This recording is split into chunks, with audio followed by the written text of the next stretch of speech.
Joining us, we are joined live from London, England by journalist and royal commentator Afua Hagan as we continue to monitor the Queen's well-being. That's right. We are continuing to follow developments today about the Queen's health. The 96-year-old monarch remains under medical supervision at her home in Balmoral.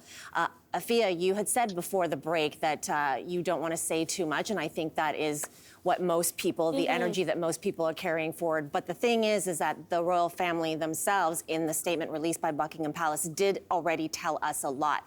Many royal experts are saying that this statement was unprecedented. And in response to that statement, for example, the BBC has suspended all regular programming and is just covering the Queen 24, around the clock right now.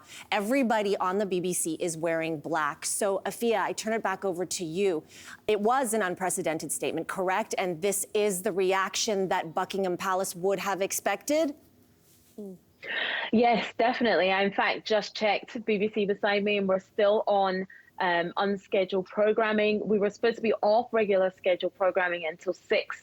It's past 6, and that still continues, and that in itself is unprecedented. Look, by Buckingham Palace putting out the statement, we've never had a statement like that before. You know, when the Queen was in hospital before, we were told after the fact.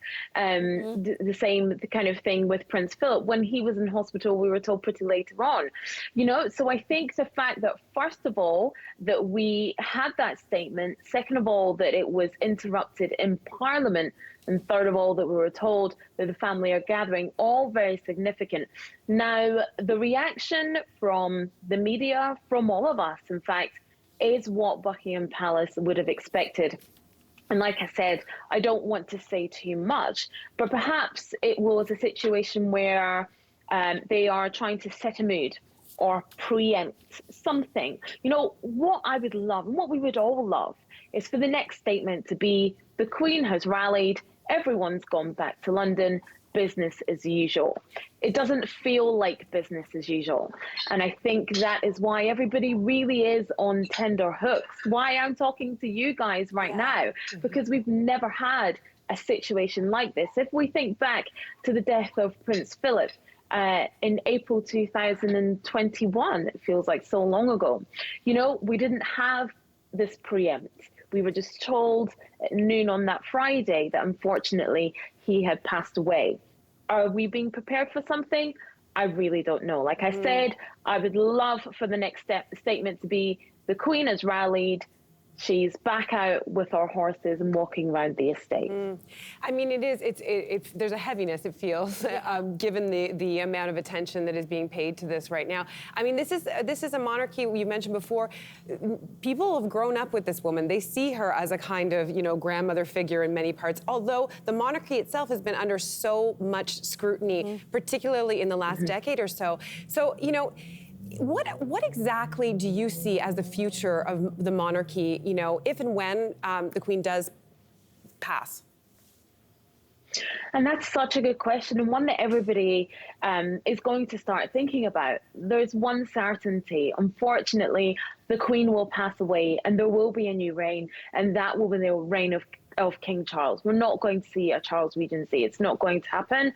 We are going to see him ascending to the throne when, unfortunately, Queen Elizabeth II passes away. Now, like you so rightly said, the monarchy has been under massive scrutiny, falling popularity. Lots of people love Queen Elizabeth II. Not a lot of people love the royal family. They see it as a kind of dysfunctional family that is having all these dramas played out in real time and using taxpayers' money. That's what a lot of people think when it comes to the monarchy. There has been a lot of countries, especially in the Commonwealth, well, Commonwealth countries, of course, who have the Queen as head of state, that haven't sought to remove the Queen as head of state while she still is alive. I think now, when we head into the reign of King Charles, that will change. We will see a lot more countries deciding they don't want to have the monarchy, and they don't want to have the Queen or King, as it will be in that time, as head of state. We can expect that. We can expect a smaller Commonwealth, perhaps. We can expect definitely less countries to have the Queen as head of state. We can expect dwindling popularity in the monarchy. There was a real time when we thought the younger royals perhaps could give us an injection of glamour into the royal family. Missed opportunities with Meghan Markle to do that, perhaps. And yes, we do have Kate and William, who, along with Charles and Camilla, the new Fab Four, are going to take the monarchy into the next generation. But it's going to be a slimmed down monarchy. We're going to have less working royals. And hopefully, we're going to have a monarchy that's going to be able to contain itself, have less scandals. Nobody wants to have another Prince Andrew moment. I mean, all great points, Afua. You know, this is not unexpected. Obviously, the Queen being 96, there's an inevitability because guess what? We're all mortal. But there is a very well-planned, in fact, rehearsed protocol for when the moment inevitably happens that the Queen passes. Can you take us through a little bit of that? Because we're all thinking, okay, what's happening? But there's actually already a plan very well established. Absolutely. And it's called Operation London Bridge. That's what's enacted when the Queen dies, because like you so rightly said, the only certainty in life is death. So when the Queen passes away, Operation London Bridge is enacted. We will have 6 days of Parliament being suspended. Now, what is also different is where the Queen dies. So if the Queen dies at Balmoral, you'll still have those 6 days of suspended Parliament, and then if the Queen dies at Balmoral, she'll then lie in state at Holyrood, which is in Edinburgh, a different part of Scotland, and then her body will be taken either via train or flown down to London, and then she will be buried. However, if the Queen dies in London, then you don't need to have that travel in between, and she'll probably lie in state at either Westminster or St. Paul's. Now, either way, you will have the 6 days of suspended Parliament. We think there will be probably a 10-day period in which we will have the funeral and then possibly the coronation. We can't forget that that needs to happen as well. And there's a situation where that may be tacked on to the end, or that may take place at a different time. Now, depending on what day we get the announcement that the Queen passes away, it will probably be about a week later when we will have a funeral, looking at a Friday or a Saturday. Afua, we all know this is the longest reigning monarch in British history, which means that it's been 70 years since there has been a transfer of power. And in that time, so many changes in our world. We are living in the 24-hour news cycle right now. We are living in the age of social media. So is Buckingham Palace prepared for an event like this, as you said, this plan being carried out in this kind of spotlight? What do you expect should the inevitable happen? What do you expect the scene to be in London and in Windsor over the next couple of weeks? Well, it's when the inevitable happens. Let's hope that Buckingham Palace are belts and braces and they've got themselves into gear. Look, I think there's been a lot of refresher training today, to say the least. You know, Operation London Bridge is practiced in newsrooms. Sure, you guys at CTV have practiced it as well. I have in various newsrooms, and those actions are being enacted.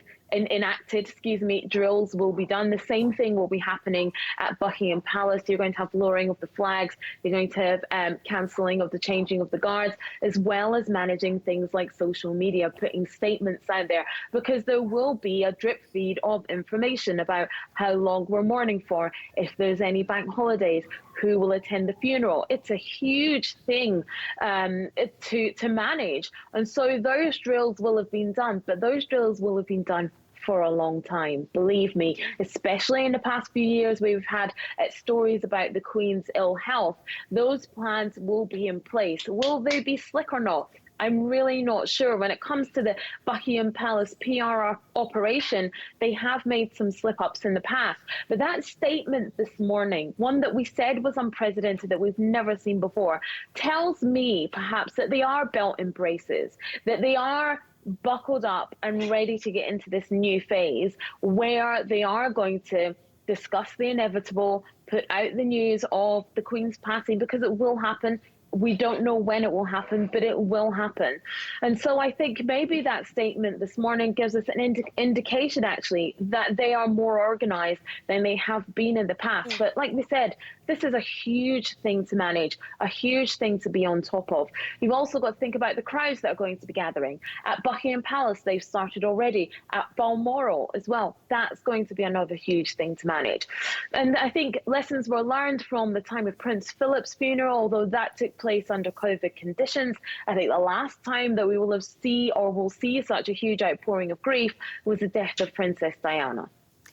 Well, things are certainly happening. We really are so thankful to have you live with us from London, of course, with your award-winning commentating and perspective. Afua, thank you so, so much. Hey there, wasn't that great? Do you know where you can find some equally good content? Our YouTube page. It's filled with discussions, debates, and some laughs. Head there now, like and subscribe.